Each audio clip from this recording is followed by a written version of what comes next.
COVID. Yeah. So aspiring speakers need to be on LinkedIn. Those who Yeah. are eating, please continue to eat. Those who are drinking, please continue to drink. But those who are sleeping, don't sleep. Because today, the reason why we are here is because we are here to do public speaking, of course, right? And welcome each and every one of you to Legacy Toastmasters Club. Thank you so much for making the time here. We really appreciate your presence. Right, I'm here. I'm the president of this term.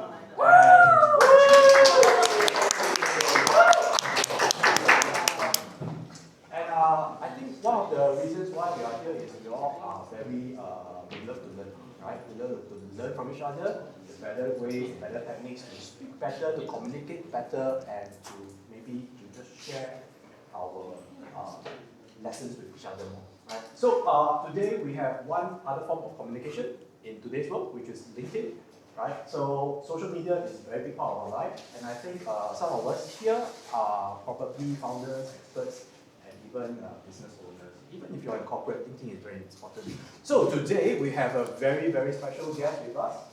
Her name is Michelle Koh, and she is a LinkedIn expert. So her domain would be especially in B2B, B2C, and she coaches especially in the FA speaker and the founder world. So if you are in this domain, feel free to connect with her later. And by the way, just a fun fact, she just won the top 10 Favicon in 2 weeks ago in August. And in case you didn't know what it means, right? Favicon is a French-based influencer, right? A company that actually rates. So she come in top 10, so not bad, today. Even though Thank you. Fly the Singapore flag. Fly the Singapore flag. Even though you pay, how much you pay? $25, right? Some more. Yeah, then listen to top 10 LinkedIn, right? So without further ado, I won't waste the time. I think you're all here to learn, and I hope you enjoy the session. So take it away, Michelle. Thank you, Peter. Right. So thank you everyone for coming by this evening to listen to what I have to share with you.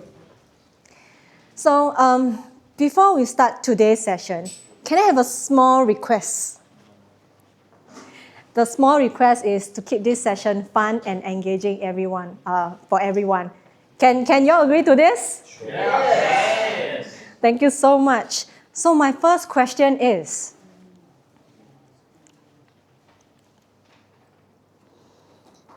how many of you here are aspiring speakers? And why some speakers, their hands not up? Leslie. They already speaker, not aspiring. Yeah. Yes, that's a good one. So the second question is, okay, listen carefully. How many of you are not posting on LinkedIn? Oh wait, no, I don't what am I saying? So just a few hands. So the rest are posting on LinkedIn? Yes. After your encouragement. Whoa! Oh, Catherine is my mentee. So then, okay, I'm very surprised. So quite a number of you are posting on LinkedIn. So for those people who are not posting on LinkedIn, is it because you do not know what to post? Can I have a show of hands? Do not know what to post. Why not the hands like so many more than people who is posting on LinkedIn? Okay. And the last question. Okay, very important this question. How many of you here likes to eat mee pok? Okay. How many of you here likes to eat mee kia? Okay. So in case you don't know, mee sua. That one is out of the menu. So for us in Singapore, mee pok is our thick noodle and mee kia is our thin noodle. So this gentleman here, have you tried eating our fishball noodle in Singapore? I have tried it, yeah, but I'm not a big seafood fan. Right. Okay, understand. So are you just newly here in Singapore? No, I've been here for almost 20 years. Right. You should try fishball noodle one day. Okay, thank you. So in case someone may be thinking, what has this got to do with today's topic? Right, so I will show you on my next slide. So this was me 5 years ago in my humble fishball noodle store. And guess what? I actually went viral. And I went viral because I was featured by Dr. Leslie Tay of I Eat, I Should, I Post. Oh, yeah. Yes. And before his appearance, our shop usually closed at 3 p.m. But after he's featured, I was sold out by 10 a.m. the next day. And that was my first experience in social selling. I mean, I'm not selling it myself. People are selling my fishball noodle, right? And we are very honored to have this lady over here.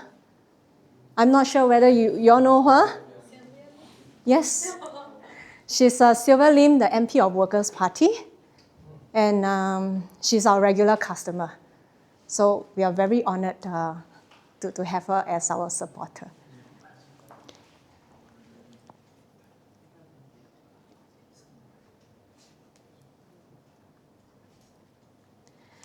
So a few months later, COVID happened. So guess what happened to my business? How many of you here guess that my business could not survive COVID? Right, yeah, for sure. And how many of you guess that my business did even better during COVID? 哇，谢谢你们看得起我啊。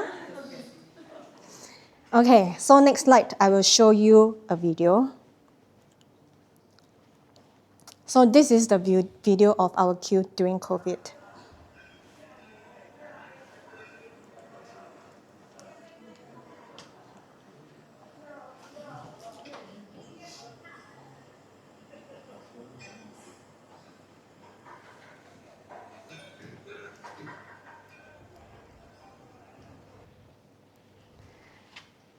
Okay, so while we all are enjoying the fruits of our labor, I received a news that changed everything.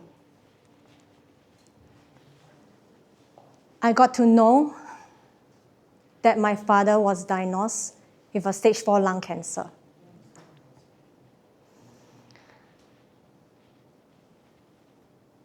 And one day at 3 a.m., I received a call from the hospital. Hi, are you the daughter of Ko Tiong Po? Yes, I am. I'm sorry to inform that even if you were to rush over to the hospital now, you may not see your father for the last time. My heart sank when I received this message. And so after the call, I rushed over to the hospital. And I saw my brother seated outside the room with tears covered his face. Then I know I can't make it to see my father for the last time. If you were me, how would you feel?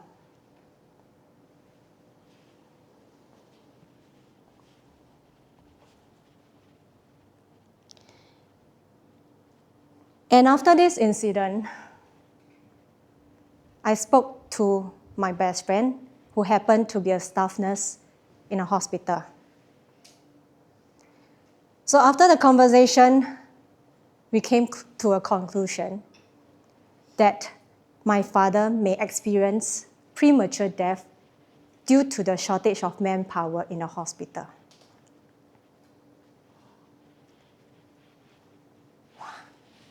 I felt the same. And I got very angry. And to think that why would anybody die just because of the shortage of hands in a hospital?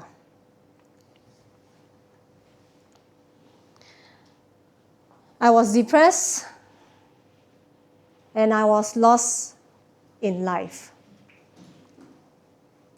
I questioned about life. And then I decided to do something for my father. And that is, I want to pivot to do healthcare recruitment, to source for doctors and nurses in hospital. So that became my new mission because of my father. And with this new mission in mind, I shut down my F&B business.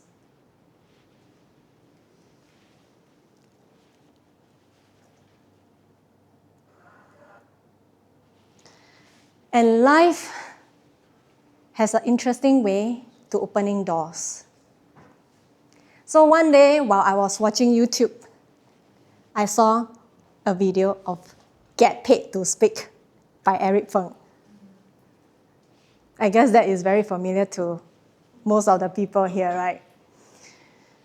And at the back of my mind, I thought, hey, this is a very good platform if I were to share about the message of having enough manpower in a hospital. So I didn't sign up, and I enrolled in the Get Paid to Speak program, and I became his mentor. I became his mentee, not mentor.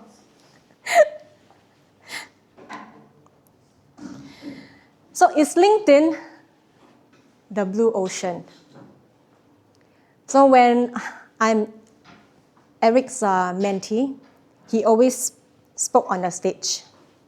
Guys, you have to be active on LinkedIn to get speaking engagement because all the decision makers are there.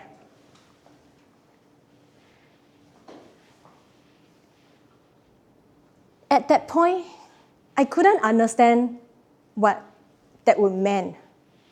Because as a recruiter, the only thing that I posted on LinkedIn is, Happy Wednesday.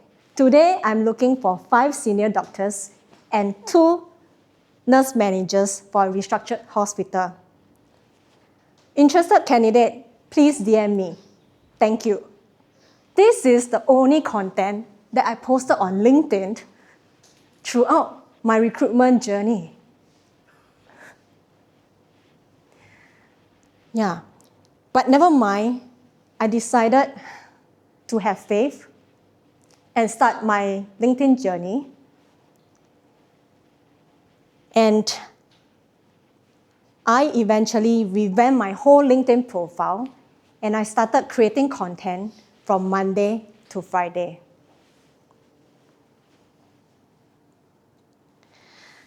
And with this, I actually went to Google and I found out there are 1 billion users on LinkedIn, but most of them are just consuming content.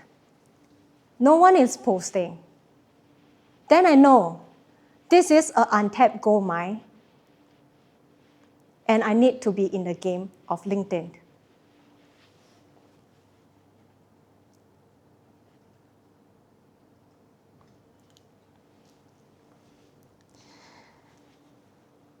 So, after just 1 month of posting content, I got my first speaking engagement with Singapore Computer Society and a podcast interview which is scheduled to be arranged by end of this year. Thank you. I was in disbelief because I'm not spending a single cent on LinkedIn, and I can get this kind of result, and I was totally mind blown. I attracted a lot of business opportunities and clients, all without spending a cent on ads.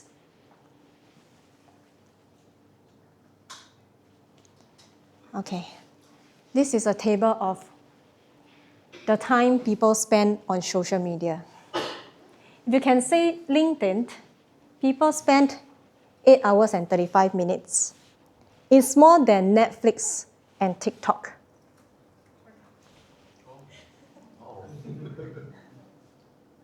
Surprise, huh?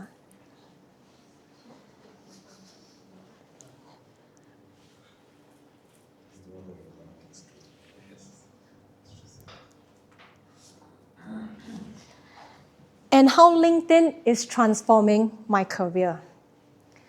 So with me posting consistently every day, I got featured by LinkedIn News Asia within 3 months. The first time I got featured was on Chinese New Year Eve. I thought, wow, that is the best New Year present for me. And then 2 weeks later, I got featured one more time. Then that is where I know this is not about heng sui already. This is something that I did correctly. And also along the way, I got featured by New in Asia, that is an Indonesia platform, and as well as SG Visionary, that is a platform for Singapore entrepreneurs.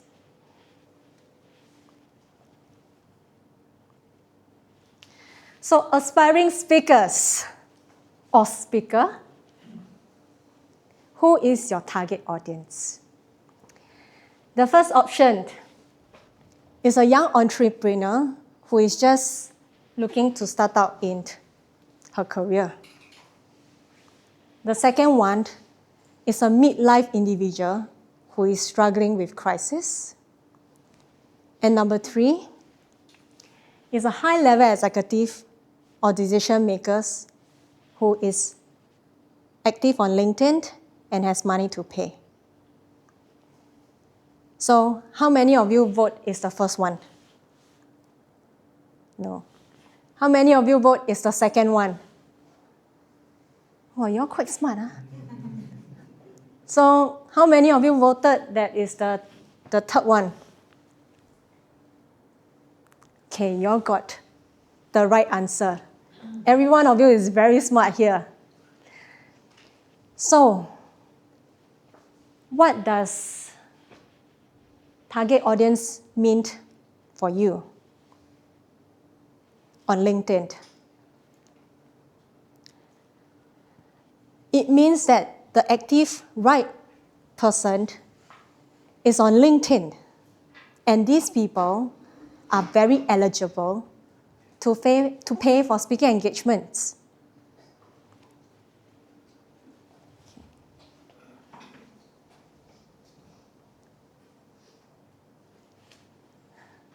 Anyone know who is this man?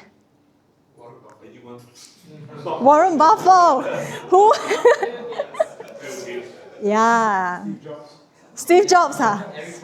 Eric Feng, huh? Wow, I like this answer. Are you Eric? Right, so he's Bill Gates. Now, do you think, as a professional expert at professional level, he's on LinkedIn?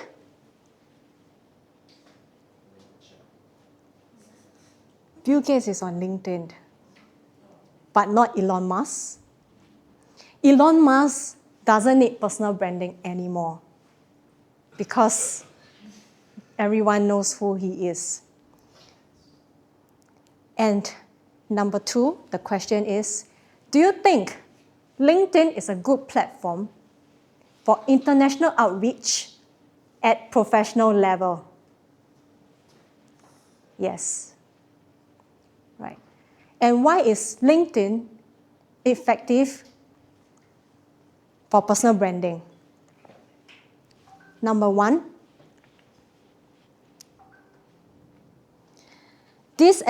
establish yourself as an authority so people would listen and respect you for anything that you say. And number 2, this platform builds trust and credibility easily And number 3, of course, we want to monetize. That is, on LinkedIn, it's easy to attract high-ticket clients without spending on ads. And all these are high-quality leads.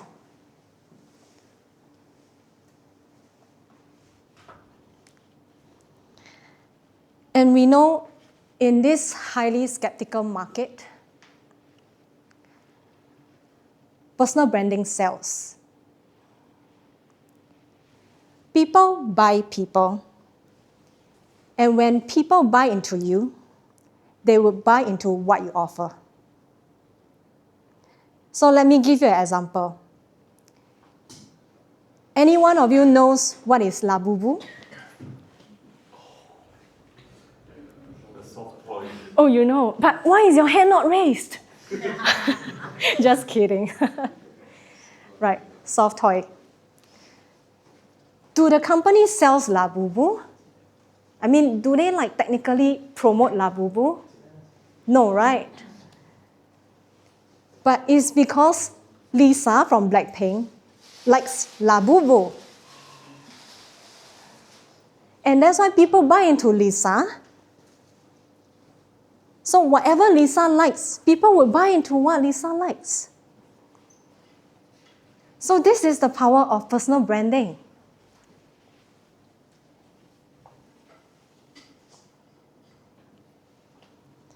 Okay, so this is the LinkedIn algorithm content checklist.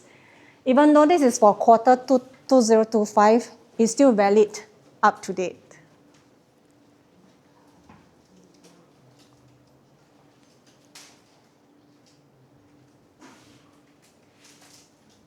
Okay, I hope I'm not blocking.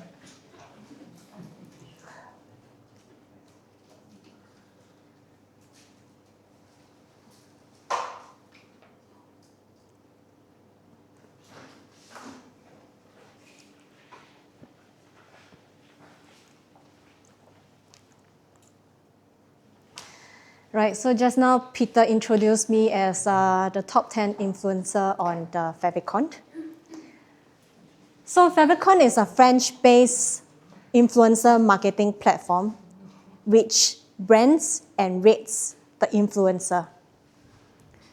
So what do Favicon measure? Favicon measure on the influencer's credibility, authenticity, as well as the audience engagement. I mean, this is me, just in case you can't see. There are too many giants here. So now, just look at me. I was a normal Mee-Pok girl, and now I'm a LinkedIn content creator. So even an average profile or a slightly average profile can be the top. Hence, this is why LinkedIn is so powerful. Yeah. As much as you may think it is difficult because you need to post consistently, but at the same time, it's also very simple because you have this thing called AI.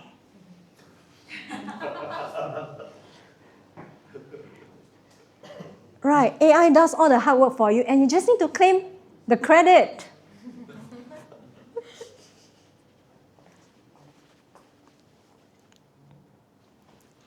Now, many people may be asking this, why am I not getting DMs despite months of posting?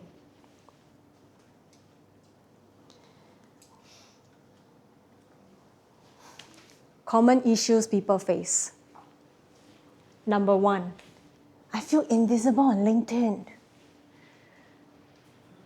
And then number 2, I don't have a structured system to convert leads effectively and consistently. Number 3, I'm unable to reach the impact that I'm meant for.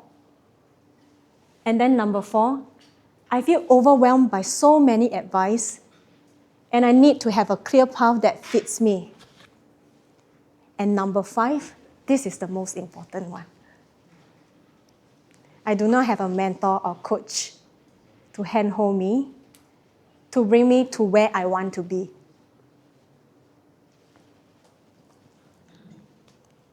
So how to solve? We need to look at 4 angles. The first one is the most important angle, which is to nail your positioning.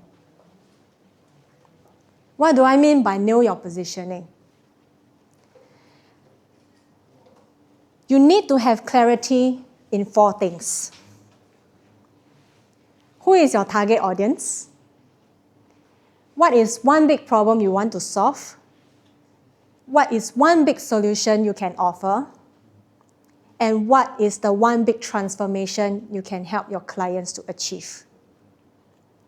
If we don't have this clarity, we cannot move the needle because we would not know what to post and who are we showing the content to. Right? And number 2, to build your LinkedIn profile to generate high quality leads. To summarize, is to optimize your LinkedIn page so people will stop scroll and look at your profile. Okay. And number 3, build your content pillars. So some people may think, what is this? What do you mean by content pillar? So content pillar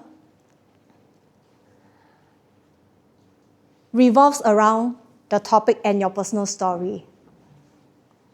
So for me, I have 5 content pillars that I post on Monday to Friday. So on Monday, I talk about empowerment and affirmation. Tuesday, I talk about personal branding and my personal story. And Wednesday, I talk about my expert topic, which is in sales. And Thursday, I talk about my speaking journey, why I want to be a speaker. And number 4, and on number 5, I talk about my personal growth. Yes. And the last one is to create a high impact content to maximize your content outreach. You want your content to be seen by the right people, the right target audience. Okay. But all in all, you need to have the first one in order to do the rest. Okay, anybody has any questions so far?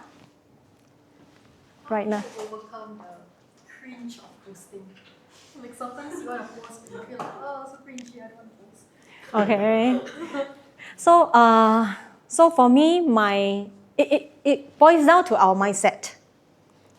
For me, my intention is to share my experience and my knowledge to people who needs it. It's not about me. It's about the audience that I'm trying to reach. So with that framing, I post. Yeah. So for anything that we do, it comes down to our right frame of mind. What is the correct framing? Yeah. So Terence. Yeah, so what's your view on posting multiple times a day? Because Alex did mention that he posts many times in a week. Alex Homozy. Yeah. Yeah. He's the expert already. He has a team to post for him. He wouldn't be able to manage all the social media platforms by himself. Number 1, hire a team. Well, you can. Yeah. Then, so some people may feel overwhelmed because now we are just starting this journey. The right target audience are actually on LinkedIn because you want to get speaker engagement. The decision makers are there. So you want to focus on LinkedIn first. Then you move on to the second layer, which is on IG or on Twitter, on YouTube. Yes, Nadam?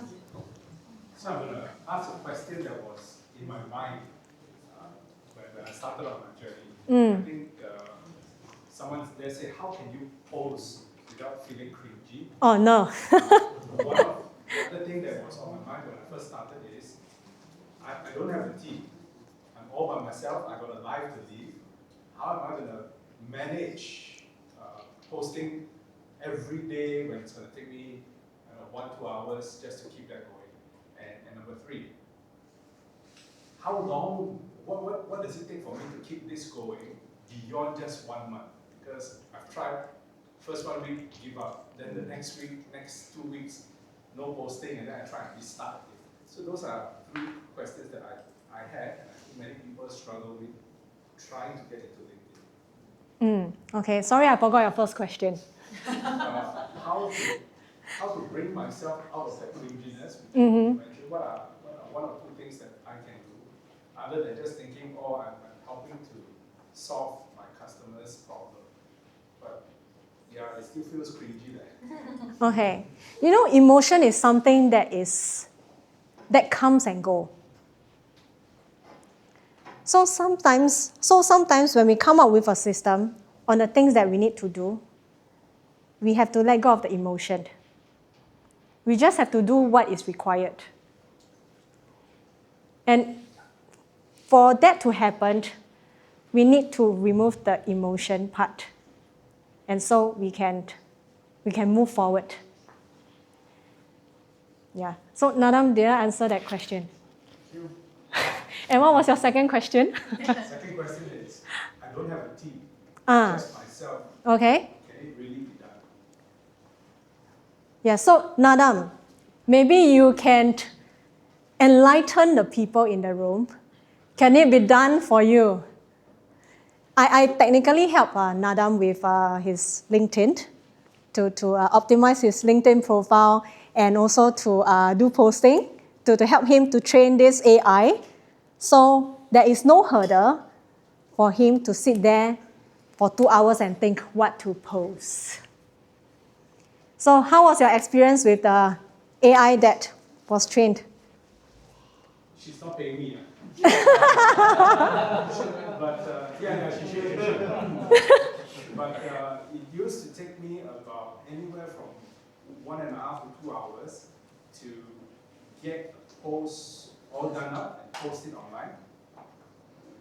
This morning, I think it took me about, it was longer, I'll explain why. It took me about 20 minutes.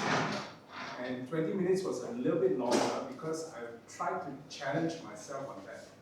I did 2 versions of what I wanted to post, and then I merged the 2 of them together. And selected a picture, and then got everything done within about 20 minutes. Right. So guys, instead of 2 hours, it's still 20 minutes. Do you think that is a big improvement? Yes. And that didn't stop him from posting consistently. So Nadam, now you post Monday to Friday? Yeah. So consistency is what LinkedIn appreciates. And you need to have a system so you can do it. Okay. Anyone has any more questions? Right. I read somewhere that if you use AI to create the content, it may actually affect the traffic. Okay, if you are talking about the general AI is not trained. So any Amao Ako who uses ChatGPT will have the same content.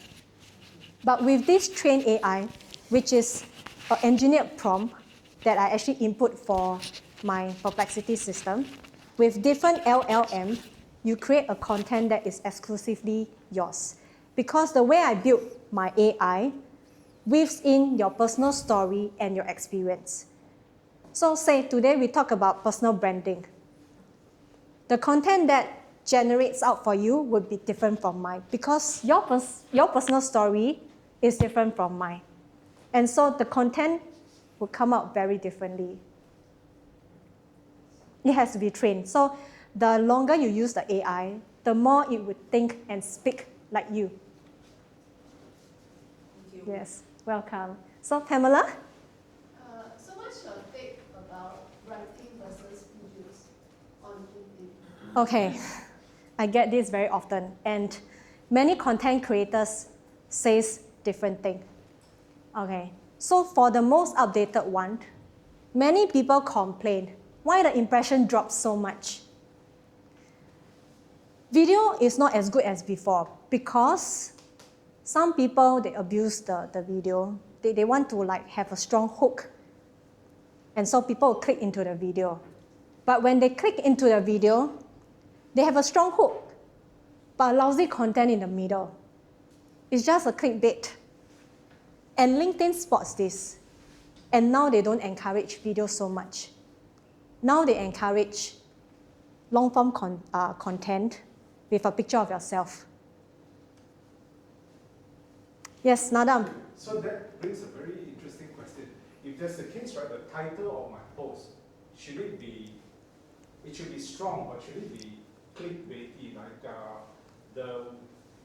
Like this morning, my title was the most empty victory or most hollow victory or something like that. So it's really a very clickbait kind of a hook. Okay. Title. Should it be toned down? No, you want to keep that.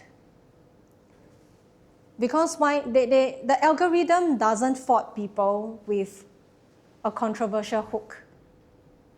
But they fault people using video to abuse the system that plays with the LinkedIn algorithm.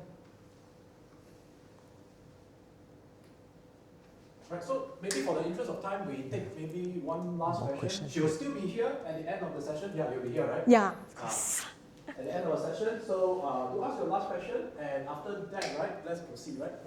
Please. Yes, Randy. Yeah, does emoticons affect the algorithm? Or like, because sometimes you just see a sea of words, but to help the reader, some of the readers to read better, you want to put like maybe an emoticon to a point or something like that. Because sometimes, even myself, I try to bold, but somehow the bold never come out. So like you put emoticons to help people to read and capture certain points. Will it then affect the impression or something like that?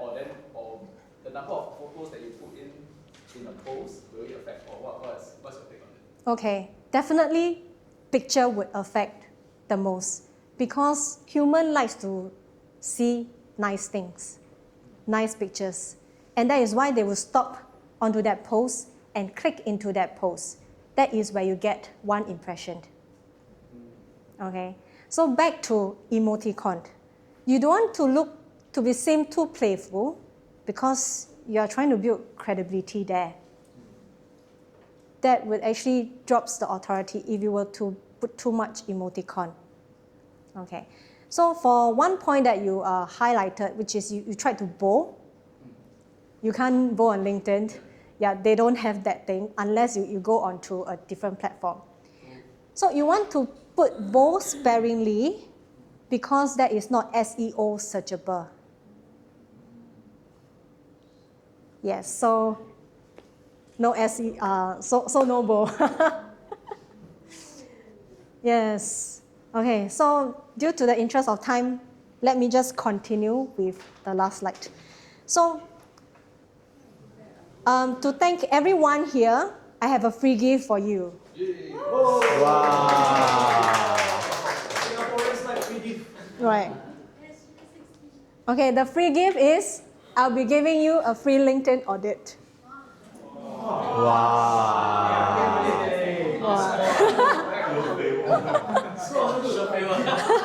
Feel free to take the. What is the criteria to pass? Criteria to pass. Today no criteria for you. So feel free to take a screenshot of a number, right? If you miss a number, don't worry, she'll still be here, right? Is it useful? Is it good? Is it good? Good. Yeah. Hey, she charges $1,000 per point. More than that already. More than that, yeah. Sorry. Last year price, she charges 5-figure for that number. She does coaching professionally, so this is something that she's really giving to our community, right? So you find useful? Useful, right? If it's useful, clap. Thank you. So again, I say, right, we'll just run through our program and thank you so much Welcome. For Michelle for sharing this, right? I think it's something valuable. So do stay behind after the session ends and just connect with Michelle, right? So with that, we have our VP Education, Jeffrey. Yay! Thank you. And thanks, Michelle. Thank you. Thank you, Jeffrey. Yeah, and for our Legacy Toastmasters clubs, you always have this special feature of having invited speaker. Not all Toastmasters clubs run in that manner, okay? Not all. And for us, we're privileged to have always invited speakers to come to share their knowledge with us, right? Yes, and welcome to Revel. This is my place. Yeah, and yeah, and It's not because I'm too fat, right? no, it's not. It is the chair, I think. Oh my Yeah. God. Okay. And and for the first Tuesday of each month, we have our Legacy Toastmasters Club meeting. And how we have it here? Because at Revel, Business and Balanced Lifestyle, and today is something called fitness. What kind of fitness? Communication fitness. Yeah, and that's very important. Not to speak or not to listen. Besides having a good physical self, right? Okay, and with that, we have next is our program proper for Toastmasters clubs, and it comes in form of, I learned this from an old school veteran in Toastmasters called Mike Woon, and he shared me certain tips. It's called PIE. Have you heard of a PIE? Wow, PIE for Toastmasters. Yeah, Expressway. Project levels, and we do projects only for the members. And I stand for impromptu speech, and E for evaluation. PIE. Yeah, easy remember? Now, I don't know, there are many Toastmasters Club members here from many other clubs. So we learn something from who? Mike Wu, not from me. Not from me, I'm not so clever. From the veteran, okay? Right, and then we have our various EXCOs team here, members here, who really work together to support this club. So we have Peter, our president of the club. Yeah, and this president must also say our IPP. IPP is immediate past president, Yuan Tai, holding a fort for here for so many years. Then at last year, Peter took over, so happy. And I'm going to take over me, I'm the VP Education. Okay, and we have VP PR, VP Membership, Nicole, our treasurer, Wishyam Kashmira is on absent today. She's our SAA, Sergeant at Arms. And we got someone else not here in Kazakhstan. Is he still there or back already? Don't know. That's Eugene, our new VP mentorship. So she mentor people on how to speak properly, right? Speak with finesse. Okay, right? And without further ado, okay, let's start from our first speaker. There are 35 speakers today with 5 evaluators. Our first speaker is none other than our president, Peter. Okay, and his speech is, "You are not good enough," right? And it's icebreakers because why icebreaker? This Kevin is evaluator.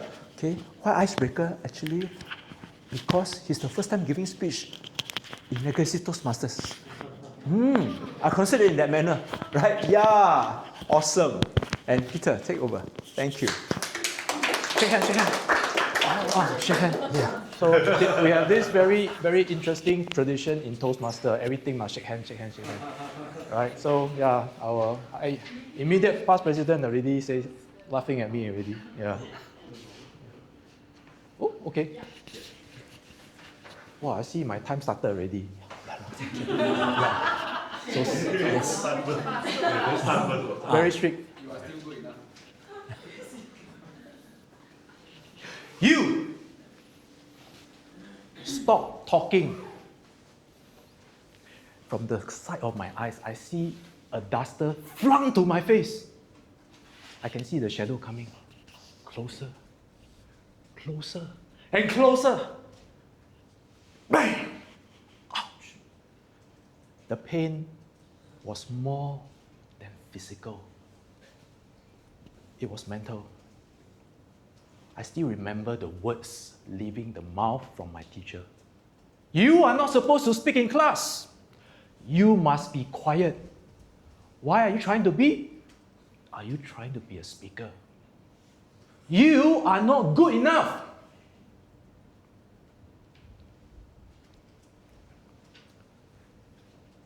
So funnily enough, a few years later, when I started my first job, I got a job in, of all things, a sales professional. A sales professional that needs to talk. A sales professional that needs to communicate. A sales professional that needs to speak. I said, why?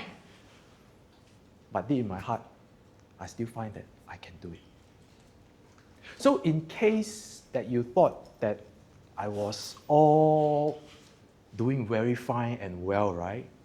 Like a story should be, I did not. I did not. My sales was no good. I was what you would call the greasy salesperson. I was the one that shoved the flyer in your face and said, come, buy this, in the shopping mall. I was the one that knocked on the door while the parents or you are busy screaming at the top of your voice while trying to cook and trying to tend to your child. While I'm trying to tell you, can I sell you something? I was even the one that's shouting across the gate while you are trying to pull back the dog from biting me because I was almost trespassing you. Life was not easy, but I persevered.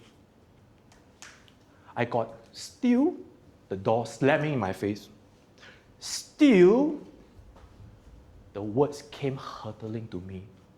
And the words I cannot say here because we are in the public domain. And I also had a dog chase me down the entire street.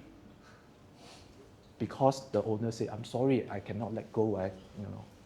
But after I think about it, I think he purposely let go because I was too annoying.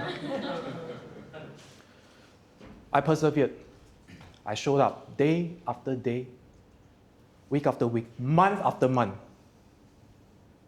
And I got little results. The no became the maybe. The perhaps becomes, I think I would. So with repetition, with resilience, I had results. And that was when I felt that I could do it. I was like on top of the world. I've achieved something. I'm a champion salesperson. But deep inside my heart, something was missing. Something was empty. Something was not right. I became numb.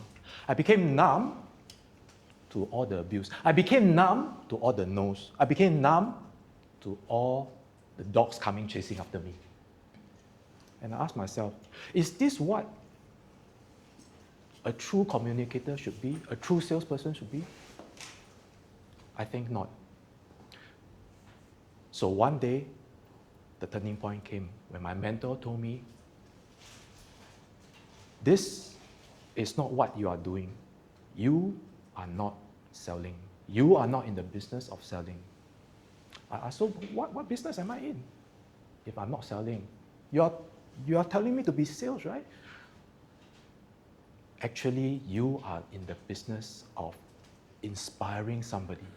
You are in the business of giving that hope, and you are in the business of sharing the possibility of a dream come true. That's what you should be. With that epiphany, wow, not bad. That should be something that I should be looking forward to. And I persevered. And I found meaning again. I found the right meaning to communicate. I found the right meaning to talk. I found the right meaning to speak. And to all my aspiring speakers down here, you can do so too. Because every conversation, you will leave a part of your legacy. And believe me, my friends, you are good enough. Thank you.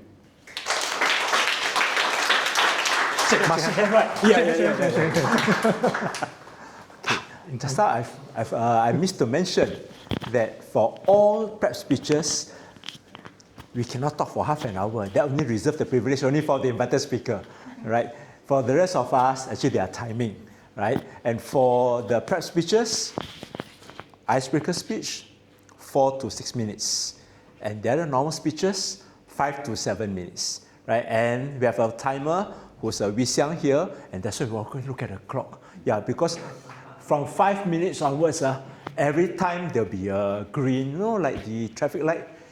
Yeah, the green, the orange, and by the red comes on, we must shut up within 30 seconds. Yeah, so this is the way it proceeds down here, right? And for the evaluation speech, I'll talk about it later. Okay, and for the next speaker, we have who? No Raman. Yeah, and she claimed to be an introvert disguised as an extrovert. Disguised as an extrovert, and someone that values curiosity and honor it by trying out things out of a comfort zone, like the Toastmasters program. I tell you, she improved a lot from the first time heard from her, right? And the title of her speech is No Shortcuts. Okay, and her evaluator will be Eugene. I'll introduce more about Eugene later. Okay, 7 minutes, and okay, her evaluation is about effective use of, the mentoring part. Yeah. About what? What's that? I forgot that part about the mentoring. Yes. Introduction to mentoring and the experience as a mentee. Yes, correct. Yes, right. Okay, take it away. Yeah, all started from who? Yuan Tai. There was a moment in my life where I was hungry for growth. I was ready for more. But I didn't expect it to feel like roots forcing its way onto concrete floors. And I was struggling, stumbling, and staggering with every inch forward. I used to think that growth would be empowering, that it would look like fast promotions, open doors, and people cheering me on. But instead, it often shows up as rejection letters, self-doubt, sleepless nights, and moments where I question if I was ever good enough. When it comes to chasing after my dreams and goals, I've learned that there is no shortcut. There was a moment in my life where I was desperate for answers. I wanted to feel recognized. I wanted to move forward in my career. I was working so hard, but it felt like no one was acknowledging it. I told myself, if only I had a guide, if only I had a mentor. So I went to seek for one, instead of hoping for a mentor to magically appear. And after some trial and error, I finally found someone who carried the values that I admire. For me, that is respect, compassion, and curiosity. When I met my mentor, I thought I had win the jackpot. I expected her to hand me the answers, to tell me what to do next, which path should I take, and even the secret formula to success. But instead, she asked me questions, hard questions. Why do you want to level up so fast? Why do you think that you're falling behind in life? Why are you measuring yourself against someone else's timeline? Those questions, they hurt. They stripped away the polished image I tried to present. She saw straight through my defenses and into the fears I did not want to admit. That I thought I was running out of time. That I thought that maybe I'm being too greedy and that I didn't know my place. That maybe for others it's possible, but for me it's just impossible. I just can't do it. Instead of the usual tips, advice, and know-hows, she gave me perspective. She shared her own journey, the years of self-doubt, the risks that she took that didn't quite pay off, the sacrifices she had to make when no one is watching. In that moment, we weren't just mentee and mentor. We were just two human beings having a conversation. I felt a connection. She isn't just a founder, a business owner, or someone with over 20 years of experience in consultant, which is what I'm doing, by the way. She is someone who had walked the path I thought I wanted and is honest about what it actually looked like. That conversation is transformative.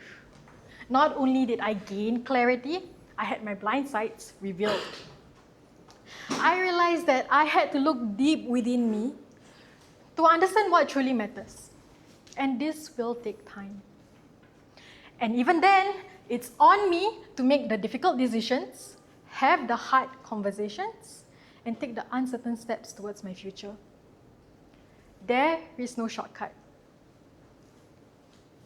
Can I share a secret? Being a protege is not easy. I expected knowledge, wisdom, and all the benefits, but that's not what mentoring is about. Mentoring is not about receiving. It's about being willing to be uncomfortable. It's about having someone challenge your beliefs. It's about sitting in front of the mirror that reflects your fears, your flaws, and all your limiting beliefs. That discomfort, that sting of being stretched, that's the birthplace of growth. There is no shortcut. So I urge everyone here, if you're feeling stuck, please go seek someone who you think is living the life you want. Maybe you realize you don't actually want their life after all. Don't just seek for the successful, seek for the wise. Don't just seek for the powerful, seek for the authentic. The point of life is not to take it easy.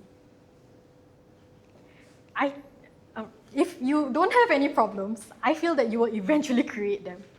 I think the point of life is to overcome the challenges you've been given, overcome the limits you place on yourself, and use the gifts you've been given to shape the reality that you want.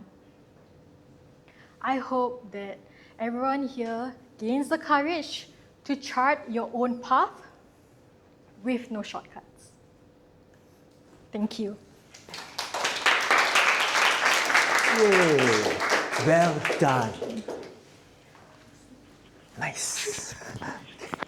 Okay, next we have Sharon. She's new to the club, as new as our new president, right? And she's doing her icebreaker speech, okay, self-introduction, and evaluator is our Yuan Tai. Right. Yeah, self-intro. Yeah. This self-intro actually is just. Okay, so the purpose of this project is for member to introduce himself or herself to the club and learn the basic structure of public speech. Take it away. Welcome to the club.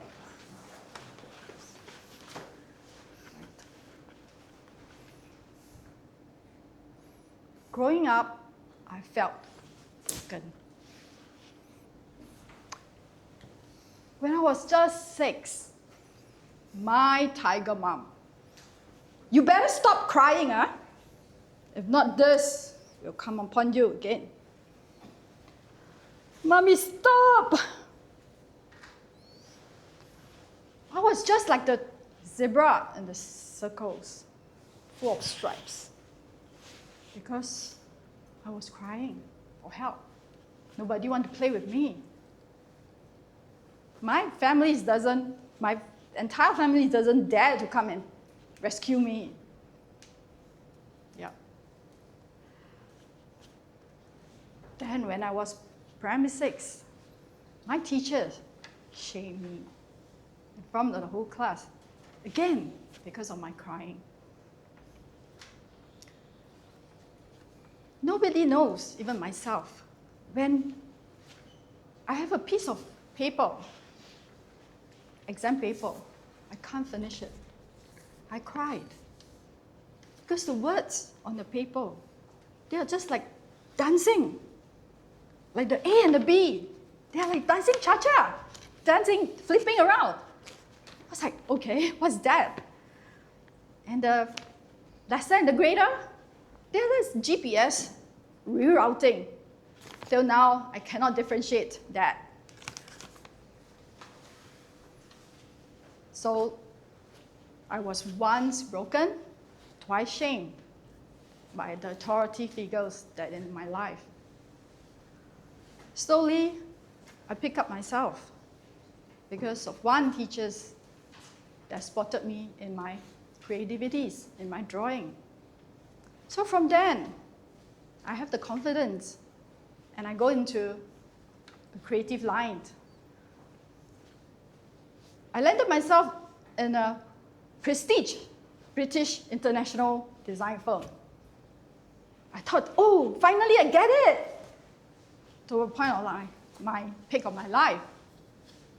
But after 6 months down the road, I was called into the room.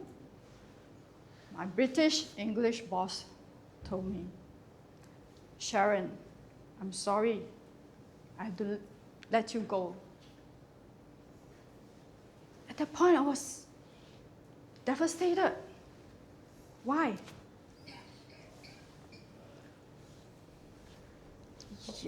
You can't even write a proper email. And we have a reputation to hold.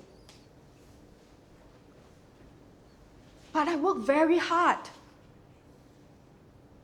I'm sorry. I suspect you have dyslexia.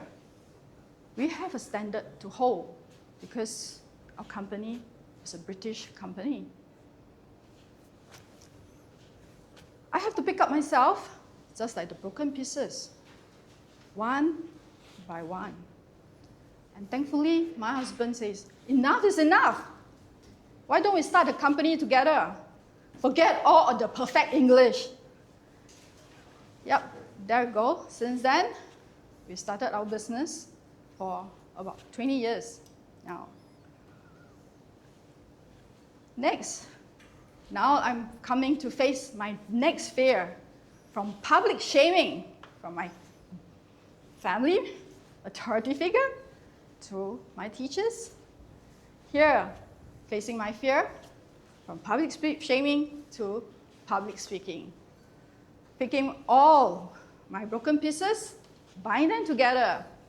Hopefully, turn all this failure into fuel and shine together. Thank you. Wow. Thank you very much. Thank you. That's where Toastmasters Club is, not just in Adelaide, but all Toastmasters Club. We provide a safe environment for people to learn. Right? Okay, and yeah, no fear of failures. In fact, we welcome everybody to fumble and learn, and all successes are built from many fumbles and failures, where we learn much more from success. Right? And next speaker, we have the only Ang Mo here. Yeah, this is Ang Mo, 20 years in Singapore, right? Yeah. Yes. Okay. And Ang Mo must do what? David. Okay. He's an English language teacher, coach in a school. He's learning to be a better leader to his students and to his family. Okay. Title of his speech is Fearless. Okay. And his objective is to learn or review basic research methods and present a well-organized, well-researched speech on any topic. Okay, and his evaluator, Dion, right, at the corner, right? Very stressful. You ask me to be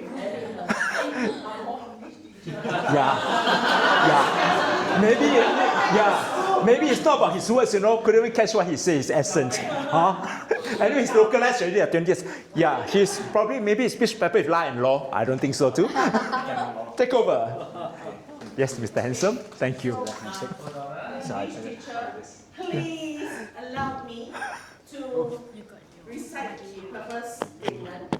The purpose of this project is for the member to learn or review basic research methods and present a well-organized, well-researched speech on any topic. You need this.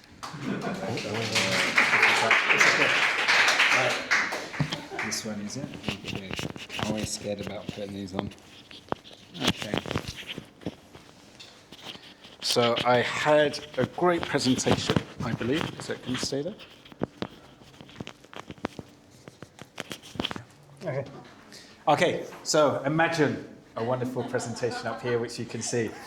I wanted to talk to you about Fearless because we see a lot of videos, not on LinkedIn, on YouTube, talking about being fearless. We see people like James Bond being fearless, taking control. So when a tiger comes in, they immediately sprint into action and take charge. And for my research, I wanted to find out what is being fearless. So my first step, being an English teacher, was to look in the dictionary. Wow. So I looked in a few dictionaries. I'm going to have to read these out. So the first definition came from Oxford Dictionary, which meant fearless is having no fear. Seems straightforward, right? Being the English teacher, I need to look at another source as well. So I looked at Merriam-Webster, which defined fearless as free from fear. Very similar. Finally, the more up-to-date dictionary.com, without fear.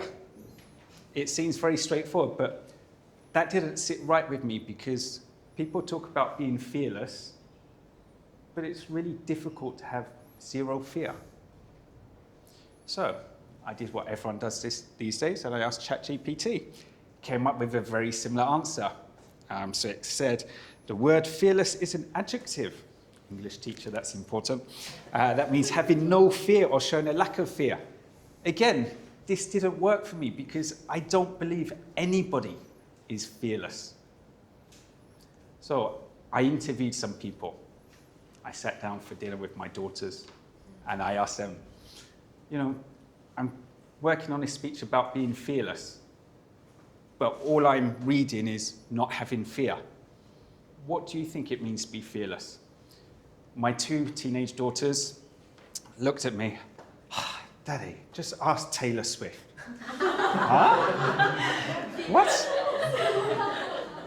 And they talk about Taylor Swift a lot. So at first I thought, okay, yeah, whatever. But then curiosity got the better of me and I asked, well, what do you mean? She said, listen to her album, Fearless. So she actually has an album, Fearless. And I did a little bit of research into how Taylor Swift herself analysed being fearless. And she gave the best definition, or the one that I relate to. So it says, to me, fearless is not the absence of fear. It is not being completely unafraid. So it's completely the opposite from the dictionaries.